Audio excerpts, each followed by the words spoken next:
Ողջույն հարգարժան տիկնայք եւ պարոնայք, մենք ուղիղ եթերում ենք, այսօր մեր հերթական քննարկումն է։ Քննարկման թեման է խաղաղության եւ արդարության մարտահրավերները Հայաստանում շարունակվող հիբրիդային պատերազմի եւ թերի արդարադատության համատեքստում։ Այդ մարտահրավերները չէին կարող չլինել եւ դա միանգամայն տրամաբանական է, եթե հաշվի առնենք մեր պետության սուվերենության հակառակորդները ինչ ռազմավարությամբ են առաջնորդվում։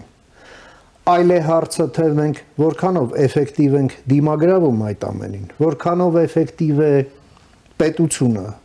քաղաքական դաշտը որքանով է համարժեք դրան,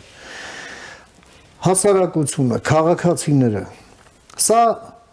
մի գործ է, որը պետք է արվի յուրաքանչյուրի կողմից։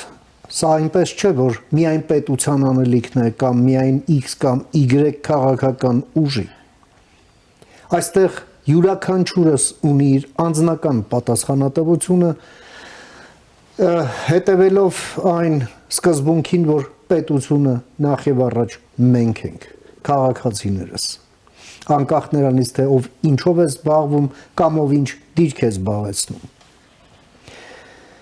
Այսօրվա մեր քննարկմանը կմասնակցեն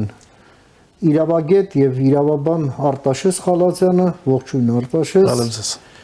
ազատամարտիկ եւ նախկին քաղբանտարկյալ Վարդան Մալխասյանը, ողջույն Վարդան, Հանուն Հանրապետության կուսակցության նախագահ Արման Բաբաջանյանը, ողջույն Արման, եւ ես Հանուն Հանրապետության կուսակցության փոխնախագահ Ռուբեն Մեհրաբյանս։ Եվ ուրեմն սկսենք նրանից, որ այս ընտրությունները թե միջազգային մամուլը, թե ներսի այսպես վերլուծաբանները, ավելի շատ աշխարհաքաղաքական են համարում այս միջազգային համատեքստում,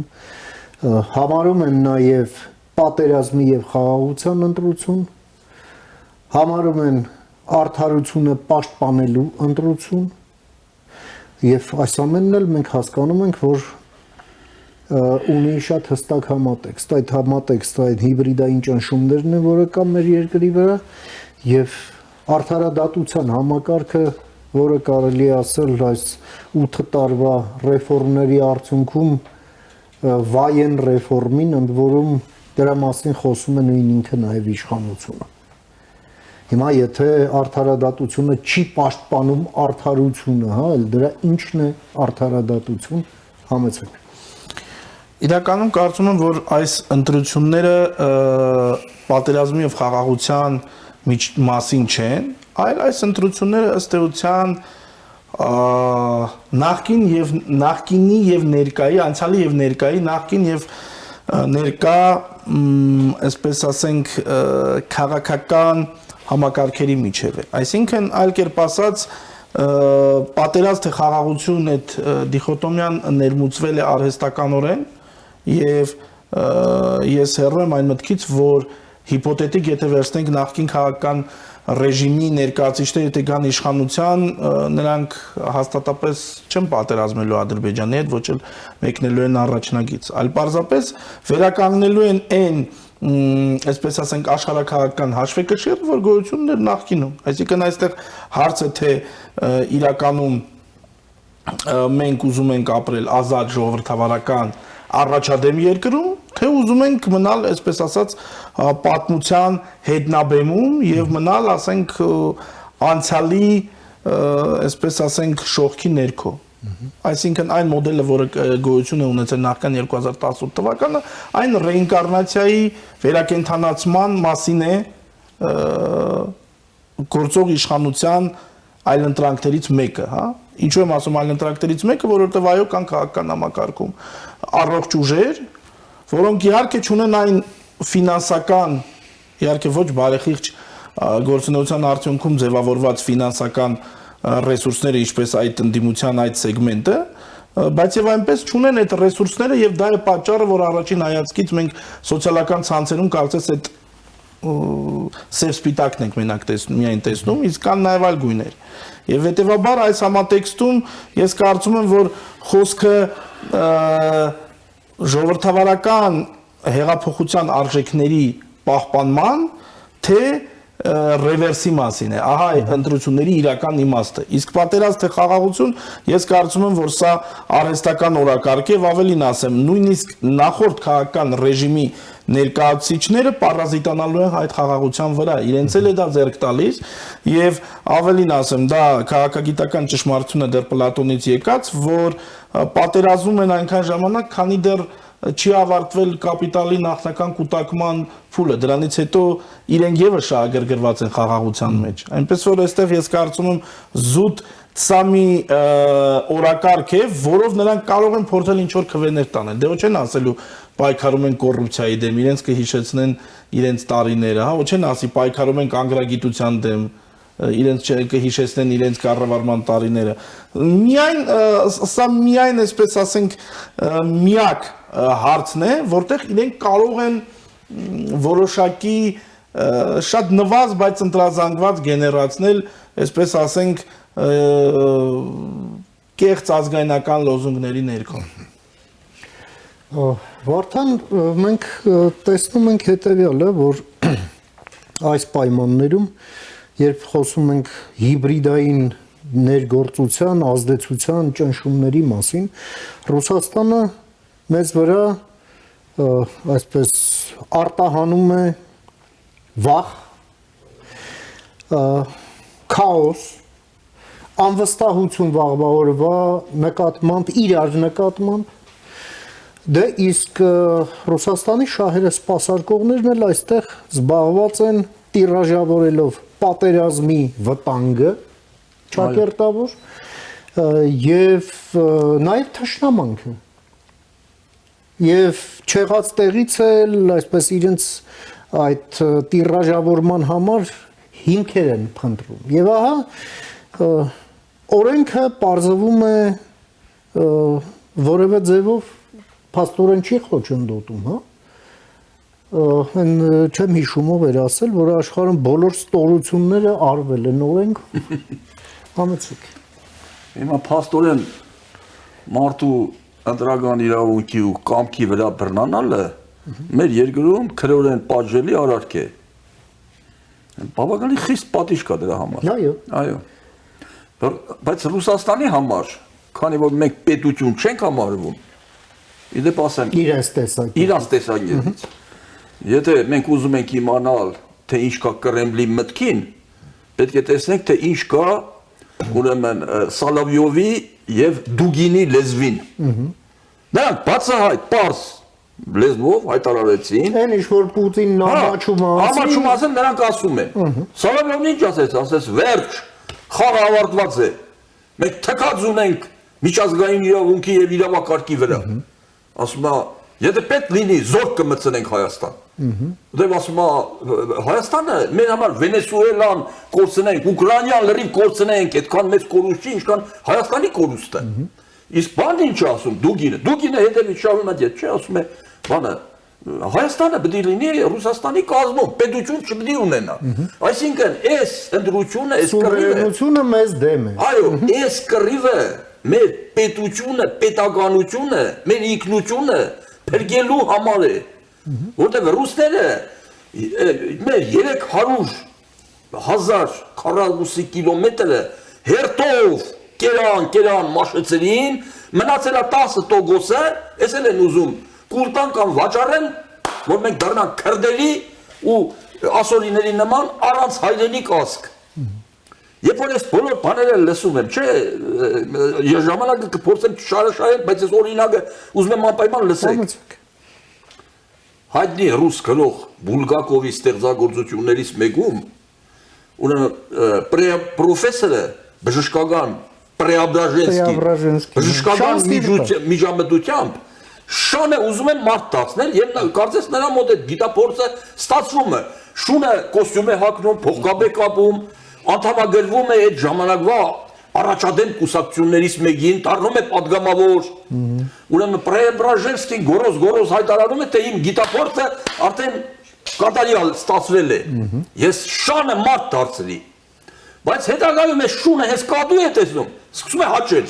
Հետո Պրեաբրաժեսկին նորից հայտարարում է, որ մենք դա չստացվեց, իմ մոտ չստացվեց, պարզվում է, որ հիմա պարզվում է ինչա պարզվում, որ ռուսները մի ուրիշ գիտափորձ են անում։ Մարդուց ուզում են սարքել շուն։ Եվ այդ մարդու օրինակը Ռուսաստանում հարստացած մեր օլիգարխներն են, որոնք որ մեր Ռաֆայել Պատկանյանը անվանել է ռուսական էթնոսի թելմացքը, մնաց տականքը։ Հիմա այդ տականքներին ուրեմն ուզում են ռուսները ոչ թե ժողովրդին ընդեի։ Իդեպ այդ ժողովրդին իրանք ժողովրդի հետ գործ չունեն։ Այդ հարուստներին, օլիգարխներին են հավաքագրում, ուրեմն վերածում են դրանց շան, հրահանգ են տալիս, ֆաս։ Ուրեմն ձեր այսքան մարդ, այսքան փող, ձեր գրպանից պետությունը փող չունի, ռուսները աղքատացել են։ Ռուսական նավը սուզվում է։ Պիտի փրկեն նավը, բայց անհնար է, չեն կարող փրկել։ Եվ հիմա այս մարդկանց ուզում են ուղարկել Հայաստան։ Եվ մեր օրենքները, դա գիտես ինչ, մենք մեր մոտ օրինակ հիմա կինը ամուսնուն, եթե հարգադրի ասի ու մնդրեք, կբռնենք դատեն, չէ՞։ Դե օրենքը ամենայն դեպքում ֆորմալ դա է։ Հա, բավոց սրանց նախիրի են վերածում այդ ժողովրդին։ Դատ չի հասնում։ Դա չի հասնում, այս ո՞տ պիտի լինի այս պատմությունը։ Երբ որ այդ օլիգարխին շուն են սարքել, շուն, եւ ինքը հայրենիք չունի, այն Իսահակյանի խոսքերով ասած, նրանք Հայաստանը ատում են ավաղ եւ հայրենիքը, պերճ արոտավայր հարուստների ցոփ։ Իսկ այդ հողը աղքատները, որ հողի հանդեպ քար են կրծում, դրանց սարքում են նախիջ եւ բերում են Հայաստան, որ քվեարկեն, որ մենք պետությունը կորցնենք։ Այս սրա մասին պետք է մտածենք մենք։ Փաստորեն Հայաստանը ունիկալ չէ իր այս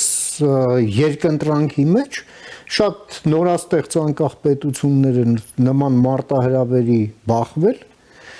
կամ նոր ազատություն ստացած երկրները, այդ թվում նաև Արևելյան Եվրոպայում եւ ռուսներն էլ իրենց այդ հիբրիդային հարձակումները այսպես կիրառել են եւ կա միջազգային փորձ ոնց են դրան դիմագրավում։ Մենք տեսանք շատ հայտնի, շատ է հիմա ասվում Մոլդովայի փորձ, բայց կա նաեւ Ռումինիայի փորձ։ Մենք տեսնում ենք, որ նման մարտահրավերների բախվել է եւ Գերմանիան, եւ Ֆրանսիան, եւ Լեհաստանը։ Համեցեք։ Բայց մենք ունենք մեր առանձնահատկությունը եւ ես կարծում եմ, որ մենք պետք է ավելի շատ կենտրոնանանք մեր դեպքին եւ իհարկե մշտապես ունենալով միջազգային փորձը մեր լուծումները պիտի լինեն մեր իրականությունից բխող եւ ակնհայտորեն ավելի ու ավելի ակնհայտ է դառնում, որ թերապևտիկ միջոցները բավարար չեն ներկա մարտահրավերները ուրեմն հաղթահարելու համար։ Մեզ վիրահատական միջոցներ են պետք եւ այդտեղ հատու միջոցներ են պետք։ Ու ես համաձայն եմ պարոն Մալխասյանի հետ այն մասով, որ իրականում թերևս ոլորտների պատասխանատուները ամբողջությամբ գուցե դեռևս չեն պատկերացնում, թե ինչպիսի ծայրահեղ ճակատագրականության հետ ենք մենք այս պահին առերեսվում եւ վարչապետը նախորդին ասում էր, որ ինքը վստահ է, որ Ռուսաստանի հայերը կգան եւ կտեսնեն փոփոխությունները եւ կքվեարկեն հոգուտ այդ փոփոխությունների։ Հույս ունեմ, որ ամեն ինչ այդքան պարզունակացնել եւ այդքան միամիտ չի գտնվի քաղաքական իշխանությունը եւ գործուն ջանքեր կգործադրի, որովհետեւ հասկանում ենք, որ այն միջոցները, որոնք ընտրել են մեր քաղաքական հակառակորդները, չի կիրառվել միջազգային եւ որևէ ուրեմն օրինակով, օրինակ ոչ Մոլդովայում, ոչ մյուս երկրներում, օրինակ 100,000 մարդ Ռուսաստանից բերելու մտադրության մասին մենք չգիտենք։ Իսկ այստեղ ահռելի միջոցներ են եւ այստեղ գալիս է փաստելու իրողությունը, որ Հայաստանը Ռուսաստանի համար չափազանց կարևոր ոսկոր է եւ իրենք որոշել են այդ ոսկորը ուրեմն կլել այնպես, որ ցույց տան, որ Կոկորդներին չտանվի։ իրենք կարողանում են այլևս հետխորհրդային տարածքում խաղի իրենց կանոնները հաստատել։ Իհարկե չափազանց կարևոր արձանագրումներ եղան, Արտաշեսը խոսեց այն մասին, որ իրականում փոփոխություն է լինելու միայն այսպես ֆասադի եւ ոչ մի պատերազմ չի լինելու, բայց ակնհայտորեն մենք հասկանում ենք, որ այդ փոփոխությունները լրջագույն ոչ միայն պետականության հետ ուրեմն նոր իրողություններ են առաջ բերելու, այլև մենք հաստատապես ռուս-թուրք-ադրբեջանական համաձայնության նոր համաձայնության ականատես ենք դառնալու, որը ունենալու է շատ կոնկրետ հետևանքներ։ Հայաստանը տարածքային կորուստներ է ունենալու։ Աբխազացում է սպասվում։ Այսինքն ռուսները, թուրքերը եւ ադրբեջանցիները Հայաստանի տարածքի հետ անելու են ինչ որ ուզեն եւ մենք որևէ բանով չենք կարողանալու դիմադրել։ Եվ սա այն հիմնարար հարցն է նաև, որ մեզ մղում է առավել պատասխանատվությամբ այս ընտրություններին մոտենալ։ Եվ ընդհանրապես խաղաղության ու արդարության մասին ենք մենք խոսում։ Կարծում եմ ոչ խաղաղությունը եւ ոչ արդարությունը չի կարող կախված լինել առասարակ այսպիսի անորակ ընդդիմությունից եւ մի քաղաքական իշխանությունից։ Չափազանց կարևոր է, որպեսզի մենք կարողանանք թե խաղաղությունը ամրապնդենք քաղաքական լուրջ մեծ կոնսոլիդացիայով եւ համախոհությամբ եւ հատկապես արդարության հետ կապված այն բոլոր մտահոգությունները, որոնք մեզ ուղեկցել են վերջին 7 տարիներին, կարողանանք դրանք իրապես որակական փոփոխությունների հասցնելու համար ուրեմն անհրաժեշտ այդ փոփոխությունների եւ բարեփոխումների շուրջ անհրաժեշտ համախոհություն ստեղծենք քաղաքական դաշտի։ Տեսեք, չկա արդարություն, չկա պետություն։ Եվ մեր աչքի առաջ այս օրերին մի քանի ցցուն օրինակներ, հա, պարզվեց, որ 2017 թվականին Գագիկ Ծառուկյան ընտրություններ չի կեղծել։ Դատավորը արդարացրեց Գագիկ Ծառուկյանին մի բան, որ մեր աչքի առաջ է տեղի ունեցել, մեզ հետ է տեղի ունեցել։ Եվ տեսեք, որ քաղաքական դաշտում այդպես տենց լուրջ արձագանքներ էլ չեղան։ Սաշիկ Սարգսյանը կալանավորվելու որոշում կայացվեց իր վերաբերյալ, երբ որ ինքը արդեն Կալիֆոռնիայում է։ Եվ մենք տեսնում ենք, որ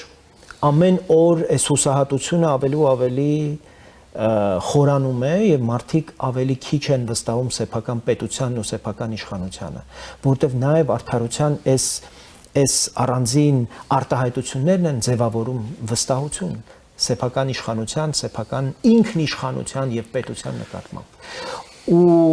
այս օրինակները մարդկանց նաեւ հուսահատության են հասնում, դե ումա պետք է ինքնիշխանությունը, որ պետք է այսքան ջանք ներդրում եւ եռանդ տնենք։ Դառնանք Ռուսաստանի վասալը վերջացնենք։ Այս զգացողություններն են մեր մեջ փորձում ամրապնդել։ Ու իշխանության անհետևողականությունը ընդհանրապես արդարության հաստատման ուղղված։ Ես ազգային ժողովում այս իմ առաջին հարցերից է։ Ես չեմ տեսել բավարար ոչ ջանք, ոչ կամք, ոչ հեղափոխական լուծումների, այսպես գնալու պատրաստ ոչ падգամավորներ, ոչ էլ գործադիրում եմ տեսել այդպես նախանձախնդիր վերաբերմունք։ Բայց սա հարցերի հարցն է, որտեղ եթե չկա արդարություն, չի լինելու խաղաղություն։ Եթե մենք ներսում այս արդարության զգացումը իրապես արդարության հասնելու մարդկանց այս ձգտումներին չկարողանանք իրական լուծումներ տալ եւ իրական քայլեր անել այդ ուղղությամբ, մարդիկ բավարար ջանք չեն գործադրի խաղաղության հաստատման համար։ Դրանք շատ պակապակցված են եւ առանց արդարության հաստատման չի լինելու խաղաղություն, առանց արդարության չի լինելու պետություն առասարակ։ Եվ այստեղ որին հասնելու համար մեզ պետք է խաղաղություն։ Եվ այստեղ լրացնելով պարոն Բաբաջանյանին ասեմ, օրինակ Ամերիկայի Միացյալ Նահանգները անվանում են այլ կերպ կուսակցությունների եւ դատարանների երկիր, այսինքն երկու առանցքային ինստիտուտ կա, առանց որոնց պետությունը որպես այդպեսին գոյություն ունենալ չի կարող։ Կվերածվի ուղղակի բուտաֆորիայի, համայնքի ուղղակի զուտ։ Կուսակցություններ, առանց որոնց դու չես կարող խոսել ոչ խորհրդարանի, ոչ պարլամենտարիզմի, ոչ խորհրդարանի գործառույթների լրիվության մասին։ Ամերիկան 4 պրեզիդենտական, այո, բայց առանց կուսակցական բազիսի դու կունենայիր ոչ թե ուժեղ 4, ինչպես ասեցիք, նախագահական պետություն, այլ դու կունենայիր ուղղակի միապետություն։ Կուսակցություններն են, որ թույլ են տալիս անձերին, այսպես ասած, մնալ իրենց շրջանակում, ապահովել անձանց անընդհատ ռոտացիա, ներքին մրցակցություն, եւ երկրորդը դատարանները, եթե չլինեն դատարանները արդար, անկախ, ինքնուրույն եւ անաչառ ճշգրիտ կադրային, այսպես ասած, վիրահատական եւ միևնույն ժամանակ, այսպես ասենք, շատ զգուշ կադրային քաղաքականությամբ եւ նաեւ, այսպես ասենք, հանրային լայն կոնսենսուս ապահովելով այդ կադրային քաղաքականությունը ապահովելու ուղղությամբ դու կունենաս դատարաններ առանց արդարության, այսինքն դու կունենաս ուղղակի մաքուր ֆորմալիզմ, դու կունենաս ձևապաշտություն, հա, հար եւ նման 5 կտակարանի փարիսեցիներին, որոնք որ հասել էին ի վերջո այնպիսի մի հակասության, երբ Քրիստոս ասեց ի վերջո մարդն է շաբաթ օրվա համար, թե շաբաթը մարդու։ Եվ եթե մենք ուղղակի ուզում ենք իմիտացիայով զբաղվել, այո, մենք ունենք տասնյակ կուսակցություններ, դատավորներ էլ ունենք, օրենսգրքեր էլ ունենք դատավարական։ Չենք, բան, այո, ցուցանոց։ բայց ինչ կուսակցություններ մենք ունենք։ Հայ ընդհանրապես ես ասեմ, սահմանադրական բարեփոխումները բոլոր ժամանակների եւ նախ այսպես այդ հայեցակարգերը լի են եղել տարբեր այսպես ճռճռան բառամթերքով, խորհրդարանի վերահսկողական լիազորությունների ամրապնդում, գործադիր իշխանության հետ հավասարակշռության ապահովում եւ այլն, բայց դուք չեք գտնի գեթ մեկ նախադասություն կուսակցական ռեֆորմի կամ կուսակցությունների սահմանադրական ինստիտուցիոնալացման մասին։ Այլ կերպ ասած, կուսակցությունները ինչ սահմանադրական նշաձողի պետք է համապատասխանեն որպես քաղաքական կառույցներ։ Իվերջո եթե չկան այդ կուսակցությունները, խորհրդարան, կառավարություն եւ այլն, դա ընդհանրապես ցուցանակներ են։ Իվերջո խորհրդարանը դա կուսակցությունների մրցակցության ֆորումն է։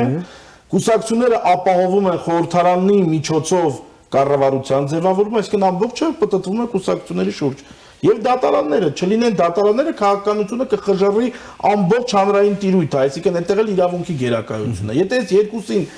երկու հիմնարար ռեֆորմները մենք թերի ենք թողնում կամ չենք անում, մնացածը ուղղակի իմիտացիա է եւ դա մոտավորապես նման է նրան, որ դու ուղղակի բանան ես բեկ նամեստի տարբերակն է, այսինքն դու ուղղակի վազում ես, բայց չես շարժվում։ Արտաշես, թե պետությունը ինչպես է վերաբերվում այս խնդրին, դրա ամենապերճախոս վկայությունը ազգային ժողովի նախագահի այն հայտարարությունն էր իր ճեպազրույցներից մեկում վերջերս, երբ հարց եղավ թե ընդդիմության որակի մասին եւ այլն, նա ասաց դե իհարկե ձայների 100%-ը մենք չենք ստանալու, մենք կստանանք 60-65, այն մնացածը ով կտանի, մեզ համար ինչ տարբերություն։ Այս ամենը, այո, խոսում է որ մի բանի մասին, որ քաղաքական միջավայրի բարենպաստ միջավայրի, որը թույլ կտա թե խաղաղությունն ինստիտուցիոնալացնել, թե արդարությունը, կամարական վերաբերմունքի հետ մենք գործ ունենք, որ այն ընկալումն է, որ դա մի բան է, որ պետք է այսպես ինքնստինքյան տեղի ունենա, դե կամ տեղի չունենա, տեղի ունենա լավ է, տեղի չունենա, դե էլի վատ չէ։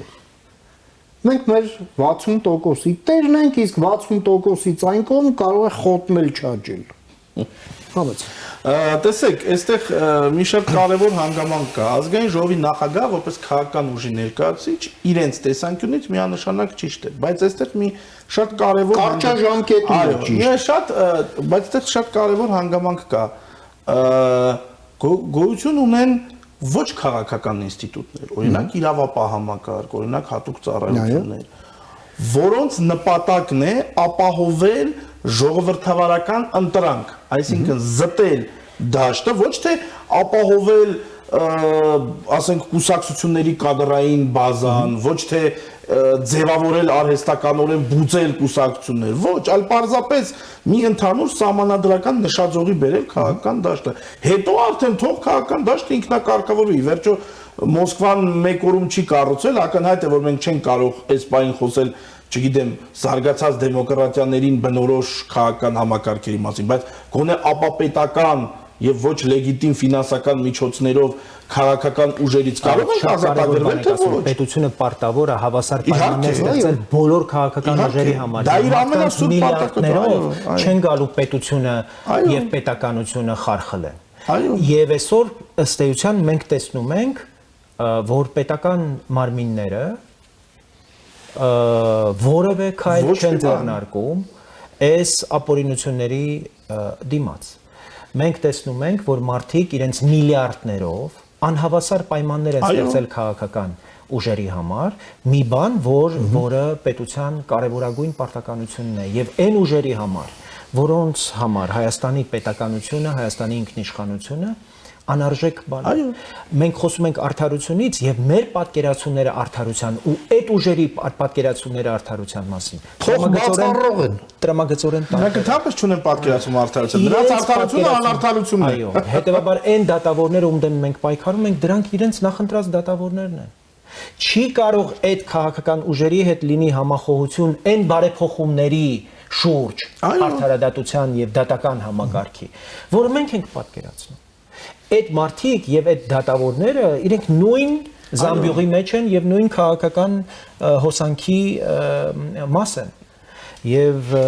այստեղ ցավոք սրտի պարոն Բաբաջանյան, որքան որ ես հետևում եմ իշխող ուժի ներկայացուցիչների խոսույթին, իրենք ցավոք սրտի հաշտ են այս իրավիճակի հետ եւ հույսը դնում են ժողովրդի իրավագիտակցության կամ քաղաքացիական գիտակցության վրա, որը շատ վտանգավոր մոլորություն է։ Այսինքն դա մոտավորապես նման է նրան, որ ասեն, այո, մենք չենք բռնում ձեզ գայթակղողների ձեռքը, բայց հույս ունենք, որ դուք չեք գայթակղվի։ Այսինքն այստեղ ես կարծում եմ մենք գործ ունենք ավելի շատ այսպես բառախաղի կամ իրավիճակը լրջորեն չընկալելու ֆենոմենի հետ, Եվ այստեղ կներեք, ամեն անգամ գալ եւ ժողովրդի վրա թողնել դրա պատասխանատվությունը, որ այս ուժերին թող ընտրություններին ժողովուրդը նրանց դուրս կվռնդի քաղաքական միջավայրից։ Իսկ որ չվռնդեց, բայց ներողություն։ Բա պետական մարմինները ինչի համար են։ Բա մենք ինչի ենք հարկ տալիս։ Ինչու է ազգային ժողովը որպես քաղաքական կարևորագույն մարմին առասարակ ինչու՞մն է իր գոյության իմաստը։ Եթե այս երևույթների վերաբերյալ քաղաքական գնահատական չի տրվում, քաղաքական լուծումներ չեն տրվում, որպեսզի այս ուժերի ընդհանրապես գոյությունը եւ մասնակցությունը այս կարևորագույն ճակատագրական այս գործընթացներին առասարակ խնդիր դառնա։ Չէ, հետո մի այսպիսի մի բան գրոտեսկային իրավիճակ պատկերացեք։ Եթե ընտրություններով հանցագործները կամ այսպես ասենք պետականությունը ոչնչացնելու պայմանական ասած Կասյանները, Սարգիս Կասյանները, որոնք հենց նպատակ ունեն ոչնչացնել պետությունը, ընտրություններով գալիս են իշխանության։ Մենք խոսելու ենք ժողովրդավարության հաղթանակի մասին, այսինքն որն է ընդհանրապես ժողովրդավարության նպատակը, արդյոք ժողովրդավարությունը ինքնանպատակ է։ Երբեմն այնպիսի տպավորություն է ստեղծվում, որ գեր նպատակը այդ թվում գործող իշխանության ապահովել ֆորմալ քվեարկության օրինականությունը, պրոցեդուրան, այո, առանց բովանդակության, անգամ առանց ուշադրություն դարձնելու, թե ի վերջո ինչպես եւ ում դրդմամբ կամ ինչպիսի գործիքակազմի դրդմամբ է այդ ընտրողը ընդհանրապես մտնում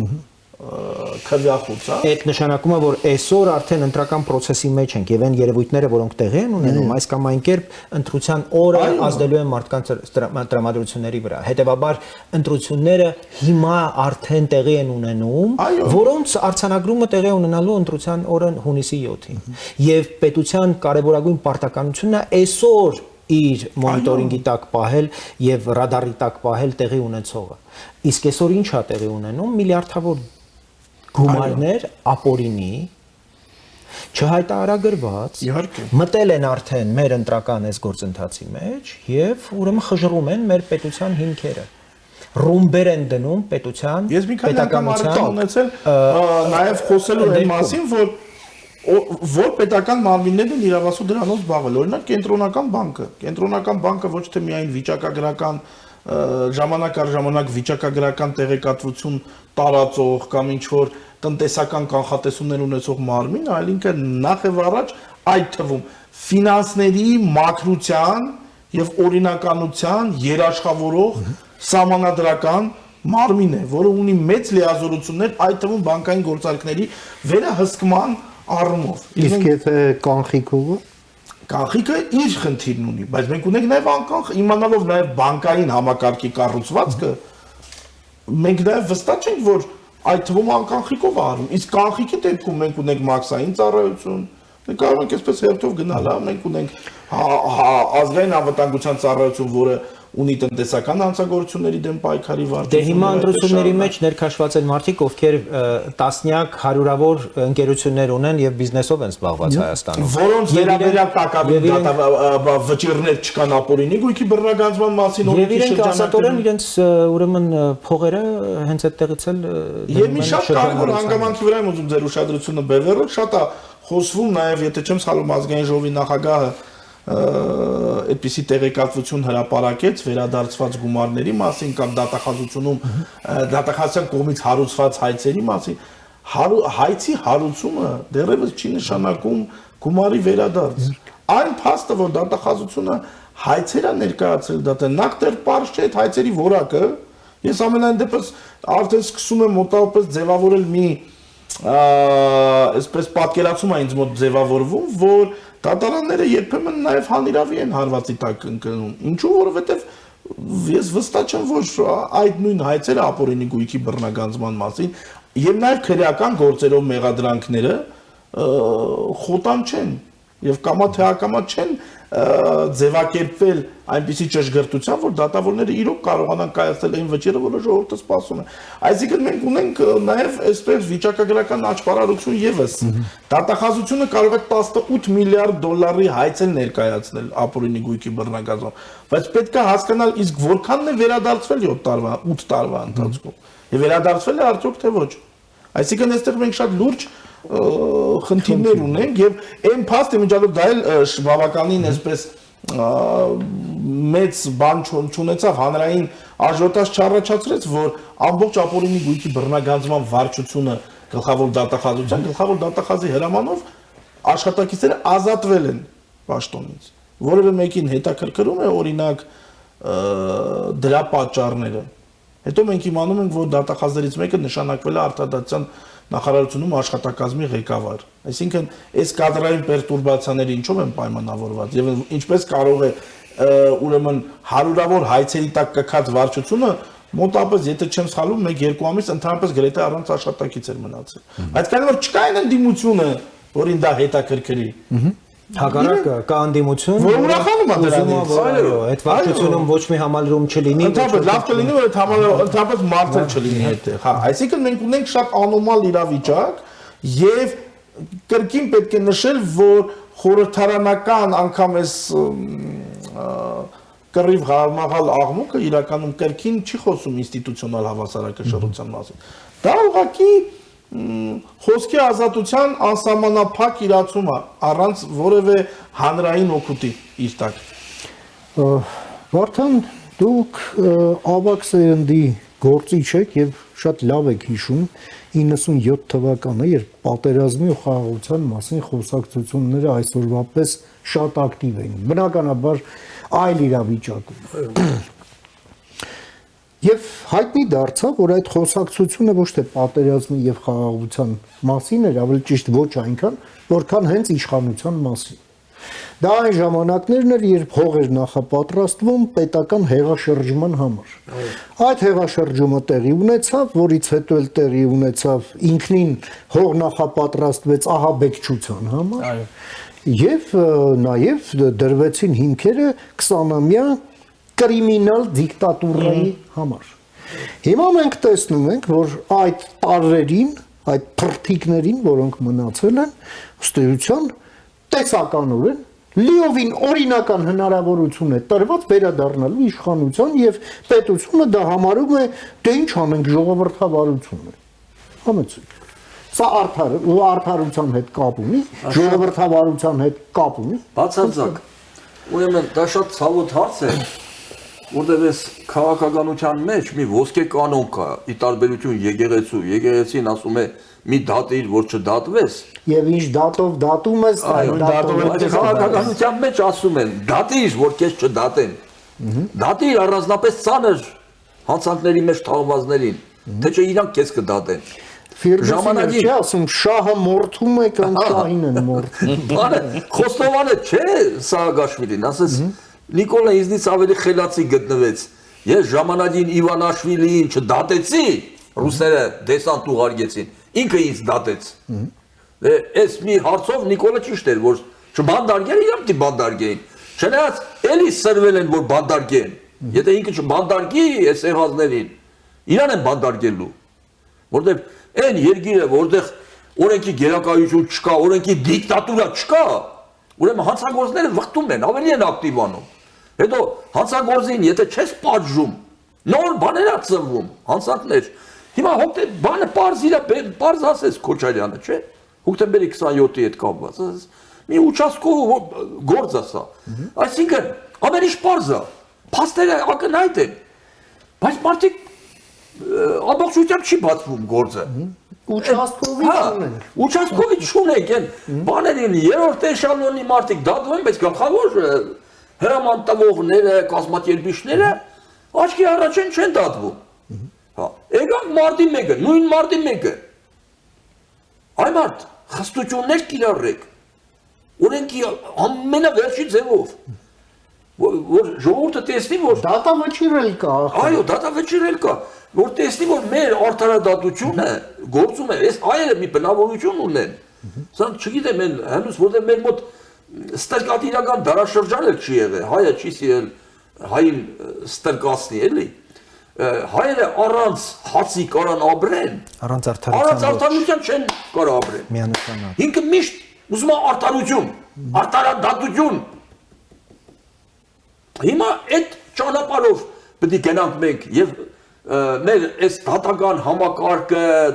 ես շատ ոգևորվեցի այս աղջկան, որ նշանակեցին դատախազ, մտածեցի, որ բանը շատ գրագետ, համարձակ, խիզախ հայուհի է, բայց պետք է դա մինչև վերջ իր խիզախությունն անի, ոչ թե կիսատ պռատ։ Դեռ կիսատ պռատ եթե անում ես, հաշվի թե չես անում։ Այստեղ մի բան եմ ուզում լրացնել, ձեր ասացին պարոն Մալխասյան, ես այնքան էլ կողմ չեմ դատախազի քաղաքական զսպվածության պատրվակով ընդհանրապես որևէ դիրքորոշում չհայտնելուն, այդ թվում ընթացիկ գործերի վերաբերյալ։ Գլխավոր դատախազը այն մարդն է, որը նաև իրականացնում է իրավապահ քաղաքականություն։ Հետևաբար, երբ խորհրդարանում նրան հարցեր են տալիս 90% հարցերին չեմ պատասխանի, որովհետև պետք է զսպվածություն։ Այո, այդտեղ ես կարծում եմ, որ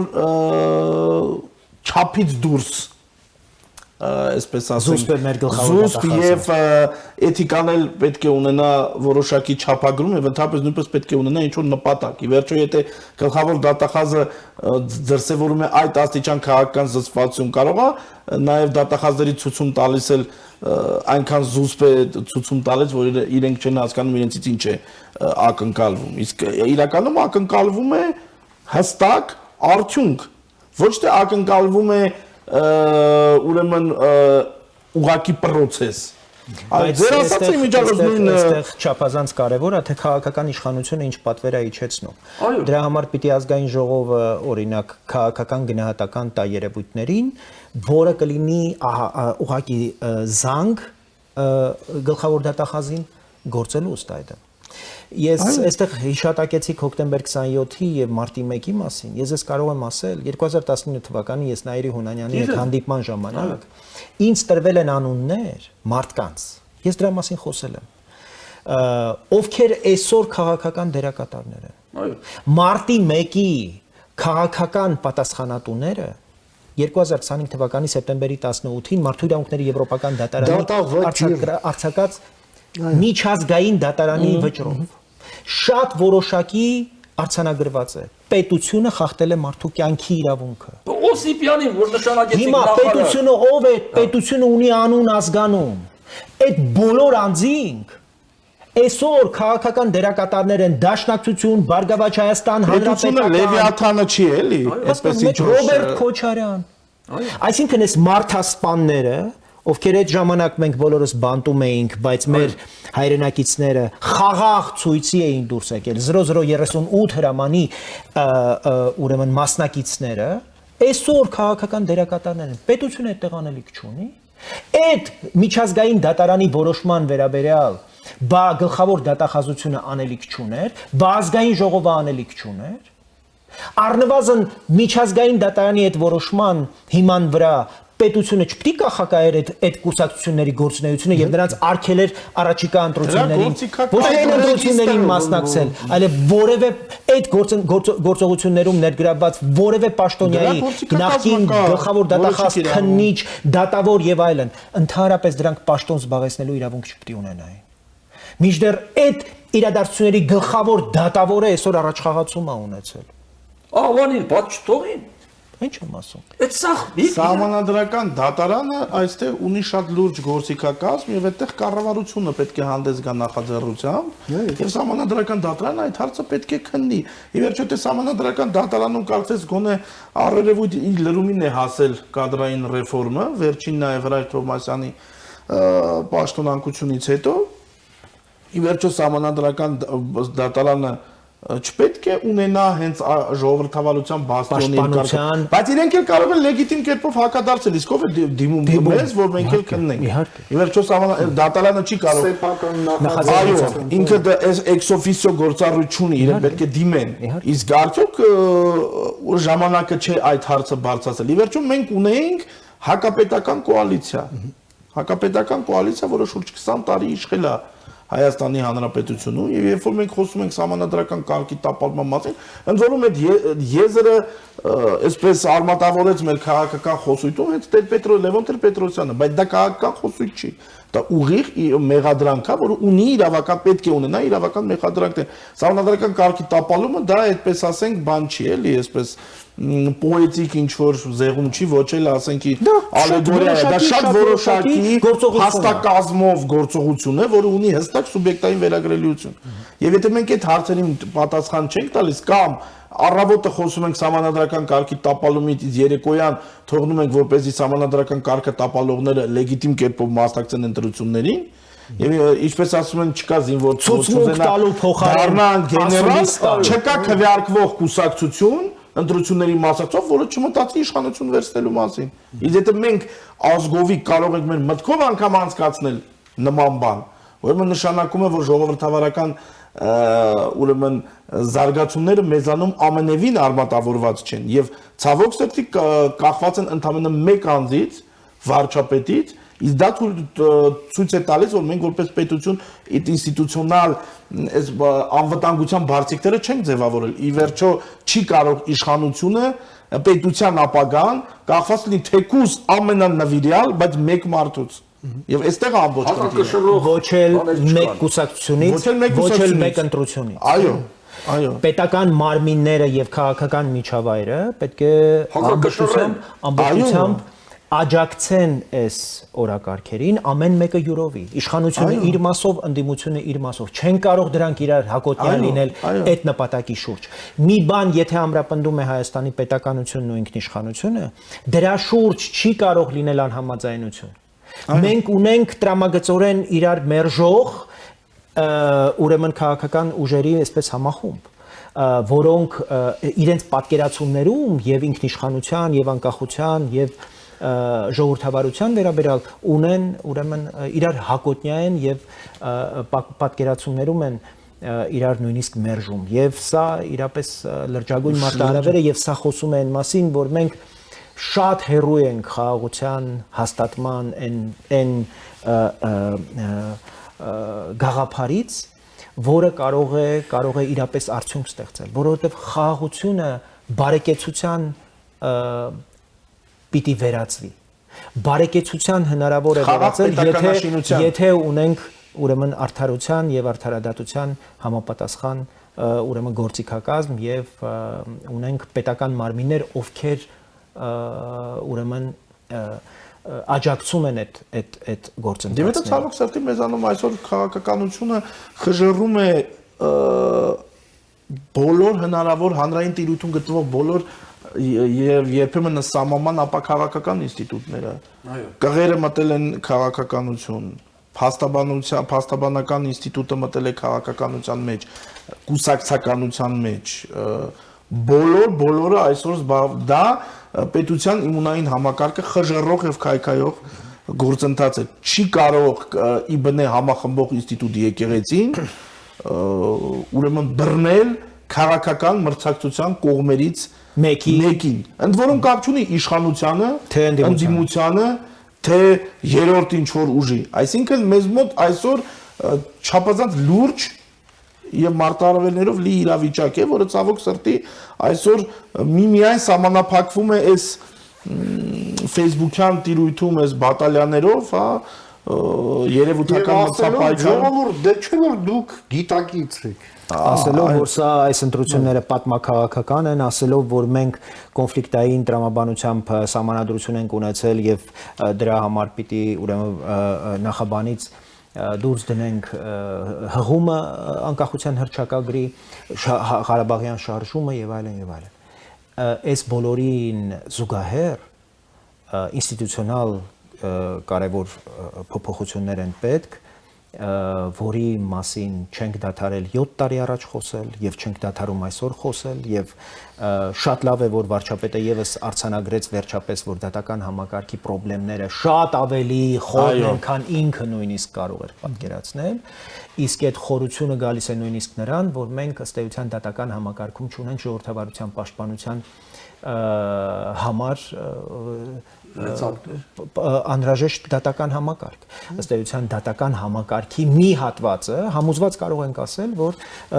գործում է այս քաղաքական սեգմենտի հետ համախոհությամբ ինչ որտեղ եւ եկեղեցին է որտեղ եւ ընդհանրապես պետության դեմ դիրքավորված այս ռուսական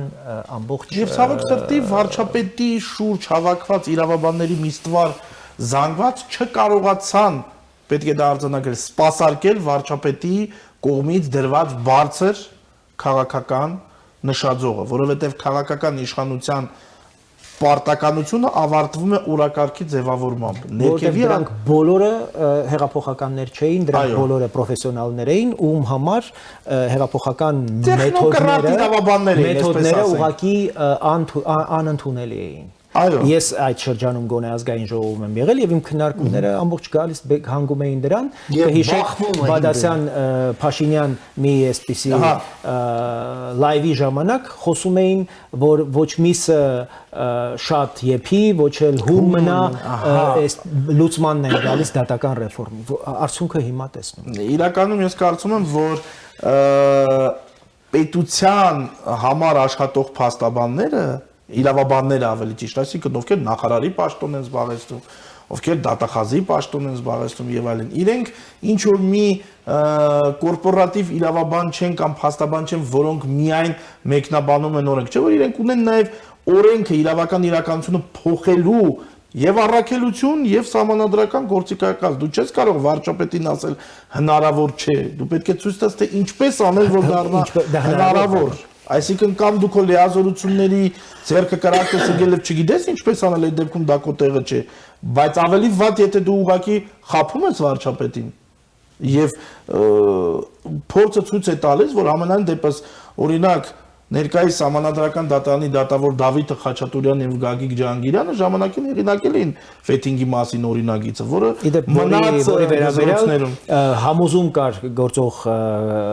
մեծամասնության մոտ, որ սահմանադրական խոչընդոտ կա վեթինգ իրականացնելու, որ այդպեսի չկա եւ Ջահանգիրյանը եւ Խաչատուրյանը ապացուցեցին, որ չկա այդպեսի խոչընդոտ, մենք իհարկե աջակցեցինք, բայց ցավոք սրտի այդ իշխանական մյուս սեգմենտի իրավաբանները թերևս ասացին դուք ճիշտ եք, բայց մենք շատ ենք։ Հետևաբար դուք ձեր պետք է սուս մնա։ Ներողություն, իսկ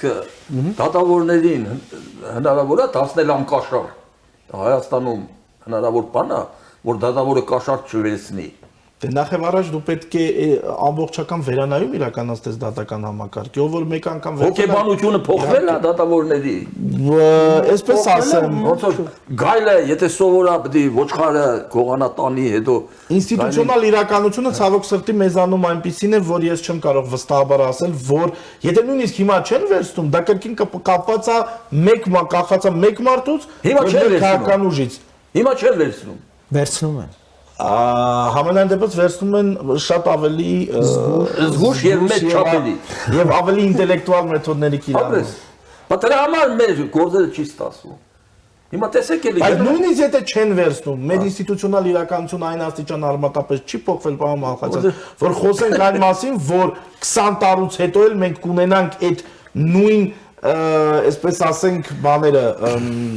նվաճումները կպահպանեն իրենց կենսունակությունը։ Բայց խնդիրը դատավորները չեն եւ խնդիրը Հայաստանը չի։ Խնդիրը քաղաքական կամքն է։ Մենք ուզում ենք արդյոք դատական նորմալ համակարգ ունենալ, թե ոչ։ Մենք այդպիսի խնդիր չենք դրել։ Մենք այդ խնդիրը մենք հայտարարել ենք, որ ուզում ենք, բայց այդ ուղղությամբ որևէ գործուն չենք իրականացրել, վիրահատական միջոցներ չենք գործադրել, նախարարները մեկը մյուսի հետևից ինձ ասում էին, դե պարոն Բաբաջան, մի քիչ էլ սպասեք, հեսա մի քիչ էլ կանենք, այսքանն էլ անենք, հերիք այլ էլ դրանց արդյունքը էսա։ Ուրեմն հետո դատավորները կներեք գնում էին թոշակի, այդ մարդկանց էլ էին հաշվում, որ շատ կարկառուն, այսպես չակերտավոր կարկառուններ, երբ որ թոշակ էին գնում, իրենց համակարգից դուրս գալն էլ էին քանակ հաշվում, որ այսքան մարդ ազատվեց համակարգից։ Ռեֆորմի արդյունք, որ մարդը ի վերջո պետք է դառնա 65 տարեկան։ Ես կոմունիստների իշխանության ժամանակ եմ սովորել համալսարանում իրավաբանը։ Այսինքն Լենինին միշտ ես համարել եմ հայ ժողովրդի համար 1 թշնամին, համար 1, այո, ոչ թե երկրորդ։ Դե մարդկության, մարդկության, հատկապես հայ ժողովրդի համար 1։ Բայց մեզ ստիպում էին, որ Լենինից սովորենք, էլի։ Հիմա Լենինը ինչ ասել։ Ասել է կաշառքը քայքայում է պետության հիմքերը, որտեղ կա կաշառք, այնտեղ քաղաքականության մասին խոսք դինել չի կարող։ Իմացավ եք որպես ստեղծարարության մասին խոսք դինել։ Հիմա հաջողվում է այս իշխանություններին կաշառքը հիմնավորապես արմատախիլանել։ Կարող է համակարգային կաշառք չկա, ես բան չունեմ ասելու, ասենք բուրգի նման որ գնում է վերև չկա, բայց վերցնում են եւ շատ գործեր այսօր դատարաններում ձախողվում են հենց այդ փողի կաշառքի պատճառով։ Ասում է հերս հարուստ լեզվի տասատու էր, ասում է բառարանում սխալ է գրված կաշառքի բացատրությունը։ Դե պետք է գրեն կաշառք չնախատեսված դրամական վարձատրություն, որ մութ տեղը լույս է տալիս։ Հիմա այդ մութ տեղը լույս տվող հանգամանքներ կան։ Բերում են, գործեր կա փլվում են, դիտավորյալ բան են անում, վաղեմուջան ձգձգում են, որ ժամկետն անցնի, հետո բան անեն կիրառեն, այդ բոլորը հայտնի է։ Հատուկ ծառայությունները ինչ-որ դեպքեր բռնում են, բայց բռնում են հատուկ են դեպքեր։ Մնացած քրեադատավարական օրենսդրությունն է բավականին այնպիսի դիզայն ունի, որ այսօր հանցագործ լինելը բավականին անշար, երբեմն նաև շահավետ, ուրեմն գործ է եւ այդ թվում ժամկետների աճպարարությունը, դա էլ ասեմ 2021 թվականին ընդունված քրեական դատավարության օրենսգրքով լավ հիմքեր է ստեղծված, որ այդ վաղեմության ժամկետների աճպարարությունը տեղի ունի։ Կիրառում են, իրանք գիտեն, մանիպուլյացիաներ են անում, հանցագործին ազատում են, ասում են վաղեմության ժամկետն անցավ, հետո ինչ է որ պետք է գնանք այդպես։ Փաստորեն հեղափոխությունը, Թավշյա հեղափոխությունը վերջ դրեց պետության զավթմանը մի բանի, որը որպես այդպիսին մինչ օրս ճանաչված չի։ Չկա որևէ փաստաթուղթ նույնիսկ հռչակագրային, ըստ որի պետությունը 20 տարի եղել է զավթված,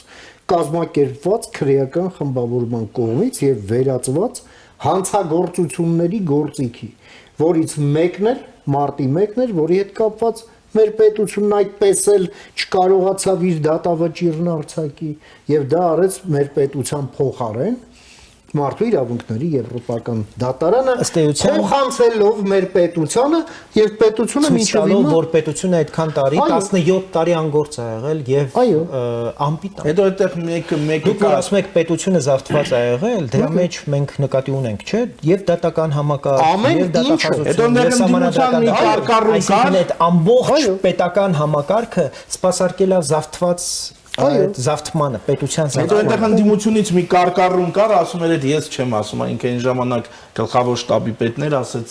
այդ ես չեմ ասում, ով ասա որ պետությունը ես եմ, այդ պետությունն է մեղավոր, ես պետություն չէ։ Եվ փաստորեն հիմա այդ պետության զավթիչները այսօր փորձում են ժողովրդավարական մեխանիզմների վրա պարազիտանալ, Այո. իրականացնել իշխանական ռևանշ Ժողովրդավարությունը ջախջախելու ժողովրդավարությունը թաղելու համար եւ վերականգնել ավտորիտար կառավարումը Հայաստանում։ զավթել իշխանությունը։ Կլինի Ժողովրդի դեմոկրատիկ իշխանությունը- ավտորիտար։ այո, ժողովրդի իշխանությունը զավթել։ Իսկ պետությունը սա համարում է Լեգիտիմ դեմոկրատիա։ քաղաքական պայքար։ Այո, Սուր, եւ բայց դրանց էլ լեգիտիմ։ կոչում է մեր հարգելի ընդդիմադիր գործընկերներ։ Արման Ես մի հավելում ունեմ ձեր Հա, այդ համեցեք։ ասածին։ Ուրեմն մեր այս ընտրական օրենսգիրքը Այո։ շատ բաներ ունի, խութեր ունի եւ ժողովրդի մեծ մասը պատկերացում էլ չունի ընտրական օրենսգիրքի մասին։ Այսինքն մի պարզ բան կա, օրենք կա, որ ազգային ժողովը բացի մի հաղթող կուսակցությունից առնվազն երկու կուսակցություն են, եթե չի անցել ոչ մեկը, պետք է օրենքի ուժով Այո, քաշեն, այո։ դեն ազգային ժողով։ Պատիվ ունեմ այդպես մտավ։ Պատիվ ունեմ այդ ձևին մտավ։ Այս մասին ես ուզում եմ ժողովրդին մի քանի անգամ միշտ ասել, որ տեսեք, սրանցից հոգնել եք, շատերից զզվել եք, չեք ուզում ոչ երեսները տեսնեք, ոչ ձայները լսեք։ Բայց եթե դուք այս ընտրությանը խելացի չմոտենաք, հանգարց նորից գայթակղվեք այս օլիգարխի փողերով, գնաք դրանց ընտրեք, նախ ինքը չի հայտնվի այնտեղ, այնտեղ Պուտինն է որոշում, Քոչարյանն է նորից հայտնվելու իր բանդայով, նույն դեմքերով, եւ դրանք քաոսի են վերածելու մեր կյանքը, մեր ազգային ժողովը։ Դրա համար պետք է ժողովրդի խելացի գիտագից հատվածը, պետք է սա շատ մեծ կարևորություն տա, որ ենթադրենք թե, ասեք Փաշինյանը հա շատ ձեն հավաքեց, անցավ ազգային ժողով, բայց երկու ուժով են, ովքեր են որ կառուցողական ընդդիմություն պետք է լինեն, նրանք չեն գնում Փաշինյանին տապալելու, գնում են երկիրը ավելի լավ օրենքներ մշակեն, որ երկիրն ավելի առաջ գնա։ Եթե սխալներ անի Փաշինյանը, կմեղադրեն, սխալներ չանի, իրեն կաջակցեն։ Այս սա մասին պետք է ժողովուրդը այսօր Այո։ մի քիչ մտածի։ Հասան շատ կարևոր բան եք ասում։ Ամփոփիր, որ Արման։ Ընդդիմության փոփոխությունը եւ ընդդիմափոխությունը այսօր հրամայական է։ Հրամայական։ Ըստ էության Ավելի կարևոր է, ընդդիմությունն է պայմանավորում նաև իշխանության որակը։ Իշխանության պարազիտանալը մեծապես ընդդիմության անգործության հետևանք է։ Կունենաս լավ ընդդիմություն, հաստատապես կունենաս մի քանի անգամ ավելի լավ աշխատող իշխանություն, որը հաշվետվություն, որը թափանցիկություն եւ որակյալ աշխատանք կպահանջի իշխանությունից։ Չենք ունենա այդ ընդդիմությունը։ Ամեն հաջորդ օրը իշխանությունը ավելի անորակ ու ավելի պարազիտա դառնալու ու սա համաշխարհային